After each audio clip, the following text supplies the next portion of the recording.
గతంలో వైఎస్ఆర్ కాంగ్రెస్ పార్టీ అధికారంలో ఉన్నప్పుడు ముఖ్యమంత్రి వైఎస్ జగన్మోహన్ రెడ్డిపై ఇప్పుడు ముఖ్యమంత్రి నారా చంద్రబాబు నాయుడు, డిప్యూటీ సీఎం పవన్ కళ్యాణ్ మీరు నోటికి వచ్చినట్లు బూతులు తిడుతూ మా నాయకుడిని ఎన్ని మాటలు అన్నారు, మీకు ఇప్పుడు గుర్తురాలేదా అంటూ వైసీపీ రాష్ట్ర ప్రధాన కార్యదర్శి గడికోట శ్రీకాంత్ రెడ్డి ఆగ్రహం వ్యక్తం చేశారు. సోమవారం రాయచోటిలోని స్థానిక వైఎస్ఆర్సీపీ పార్టీ కార్యాలయంలో వారు విలేకరుల సమావేశం నిర్వహించారు. ప్రస్తుతం జరుగుతున్నటువంటి పరిస్థితులను ఒకసారి పరిశీలన చేస్తే ఏదైతే చట్టపరంగా లేకపోతే ఒక మనోభావాలను దెబ్బతీసే విధంగా ఈ ప్రభుత్వం వ్యవహరించింది తప్పు అనేటువంటి నిరూపణ అవుతున్నటువంటి టైంలో ప్రజలంతా కూడా ఈ ప్రభుత్వం చేస్తున్నటువంటి విషయాన్ని సరైనటువంటిది కాదు, వీరు తప్పు చేస్తున్నారు అంటూ భావించేటువంటి సమయంలో డైవర్ట్ పాలిటిక్స్ అన్నటువంటిది నేర్చుకునేది వెన్నతో పెట్టిన విద్య ఈ ప్రభుత్వానికి కానీ, చంద్రబాబు నాయుడు గారికి కానీ, తెలుగుదేశం ప్రభుత్వానికి కానీ. అందులో భాగంగా ఈ విషయాన్ని ప్రజల్లోకి వెళ్ళిపోయింది. ఒక పక్కన మేము ఏదైతే లడ్డులో, పవిత్రమైనటువంటి లడ్డులో అనిమల్ ఫ్యాట్ ఉంది, ఫిష్ ఆయిల్ ఉంది, పందికొవ్వు ఉంది అని ప్రచారం చేసినటువంటి తప్పు అని తేలింది. మరొక పక్కన మిగిలిన అంశాలు కూడా ఏదైతే వాళ్ళు ఎన్నికల్లో హామీలు ఇచ్చేటవి నెరవేర్చేటివన్నీ కూడా పక్కకు పోయాయి.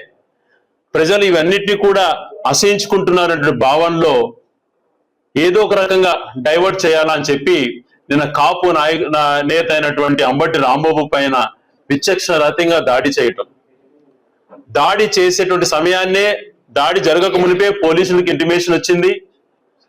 పోలీసులు వెళ్ళారు. పోలీసులు వచ్చినా కూడా, అదనపు బలగాలు తిరిగినా కూడా వేల మంది అక్కడికి వెళ్ళి మరి ఆ వచ్చినట్టు బలగాల సపోర్ట్ కూడా తీసుకున్నారేమో తెలియదు కానీ దాదాపుగా 7 గంటల నుంచి 10 గంటలు అక్కడ దాడి చేయడంలో అంతరం ఏంటి? ఇది ప్రభుత్వం యొక్క నిర్ణయంతో జరిగినటువంటి దాడిగా కనపడడం లేదా? ఒకవేళ గతంలో గత 5 సంవత్సరాలలో గౌరవ్ పట్టాభి గారు తీసుకోండి, లేకపోతే మిగిలినటువంటి నాయకులు అందరూ కూడా తెలుగుదేశం వాళ్ళు, ఇన్క్లూడింగ్ పవన్ కళ్యాణ్ గారు, చంద్రబాబు నాయుడు గారు కానీ, లోకేష్ గారు కానీ, వీళ్ళంతా కూడా వాడిన భాషను ఒకసారి పరిశీలన చేసుకోండి. చంద్రబాబు నాయుడు గారు జగన్ గారి పుట్టుకే తప్పుని మాట్లాడారు. వాళ్ళ తల్లి అమ్మ మొగుడా, వాళ్ళ తల్లి మొగుడా ఇష్టానుసారం మాట్లాడారు. లోకేష్ గారు అయితే 2 అడుగులు వేసి లండన్ లో ఆయన ఆ పదం కూడా నేను వాడకూడదు, వాళ్ళతో ఉన్నాడా అని మాట్లాడారు. పవన్ కళ్యాణ్ గారు ఒరే జగన్ నిన్ను పాతాళలోకానికి తొక్కుతా అని మాట్లాడారు. చాలా తక్కువ, ఎందుకంటే వాళ్ళు మాట్లాడిన పదాలు కూడా నేను చెప్పలేనటువంటి పరిస్థితి. అంత ఘోరంగా మాట్లాడినప్పుడు కనపడినటువంటి బాధ వీళ్ళకి ఈరోజు కనపడిందే. ఒక మాటతో మన రాంబాబు గారు అన్నారంటే మాటతో, రాంబాబు గారు అన్నటువంటి మాట కరెక్ట్ అని మేము ఎప్పుడు కూడా దాన్ని ఇది చేయం. తప్పు ఎవరు చేసినా అలాంటి భాషలలో, సంస్కృతిలో కొంచెం ఉండాలి. మరి గతంలో మీరు మాట్లాడిన మాటలకు మీకు ఏ శిక్ష చేయాలో ఒకసారి ఆలోచన చేసుకోండి. దాన్ని దృష్టిలో పెట్టుకొని మీరు గతంలో చేసిన తప్పుదం వల్లే కదా ఈరోజు ఇట్లాంటి జరిగాయి.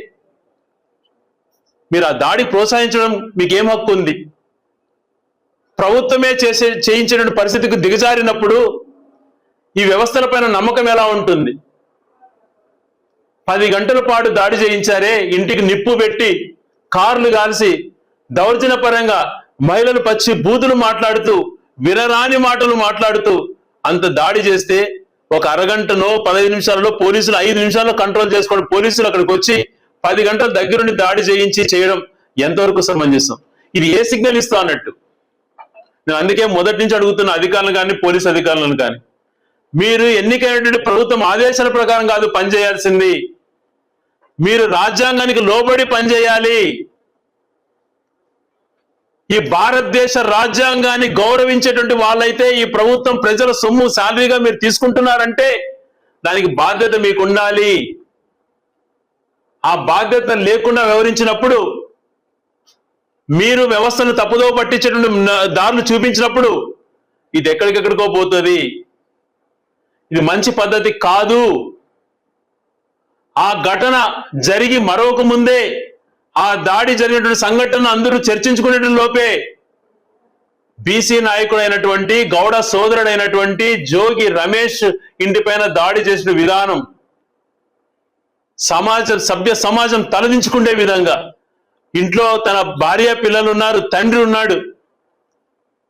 విచక్షణార్థకంగా పోలీసులు ఇన్ఫార్మ్ చేసినా కూడా వాళ్ళు రక్షణ కల్పించకపోగా పబ్లిక్ గా పెట్రోల్ బాంబులు, బాటిల్లో పెట్రోల్ వేసుకొని నిప్పు పెట్టి ఇళ్లపైన వేసేటువంటి సంస్కృతికి దిగజారారు అని అంటే ఛీ, ఈ వ్యవస్థను ఏమన్నారు? ఇదే ప్రజాస్వామ్యంలో మనం నేర్చుకోవాల్సింది. దేశ రాజకీయాల గురించి, ప్రపంచ రాజకీయాల గురించి ఉపన్యాసాలు ఇస్తుంటావే, మరి ఒక రాష్ట్రానికి అధిపతి అయినటువంటి వ్యక్తి ఇలా దిగజారుతుంటే ఎందుకు కంట్రోల్ చేయలేకపోతున్నావు? ఆ సమయం లేనప్పుడు ఎందుకు నువ్వు రాజకీయాల్లో ఉన్నావు? ఎందుకు దేశంలోనే సీనియర్ అంటావు? సీనియర్ ఉండడము జూనియర్ ఉండడం కాదు, మనిషిలో కొంచెం ఇది ఉండాలి, సంస్కారం అనేది ఉండాలి, సమయం అనేటువంటిది ఉండాలి. తప్పు చేసిన వాళ్ళకి ఎవరైనా సరే వ్యవస్థల జోలికి పోయిన వాళ్ళను భయపడే విధంగా ఉండాలి. కానీ ఇలా ప్రభుత్వమే ఎంకరేజ్ చేసి మీరే డైరెక్షన్స్ ఇచ్చి రౌడీ మూకలకు, మీరే పోలీసులకు ఈ రకంగా వివరించడం డైరెక్షన్లు ఇచ్చి బీసీల పైన ఇలాంటి వ్యక్తుల పైన దాడులు చేయించడం సమంజసమా? వాస్తవాలు చెప్పుకోలేక జరిగినటువంటివి, మీరు చేసినటువంటి తప్పుడు నిర్ణయాలు అన్ని ప్రజల్లోకి వస్తున్నాయన్నటువంటి బాధతో ఇంత దిగజారుతారా? క్లియర్ కట్ గా మీరు ఆరోపణ చేశారని నేను ఒప్పుకున్నారు. కుప్పంలో మీరు సిట్ వేశాను అని చెప్పారు. మీరు వేసిన సిట్టు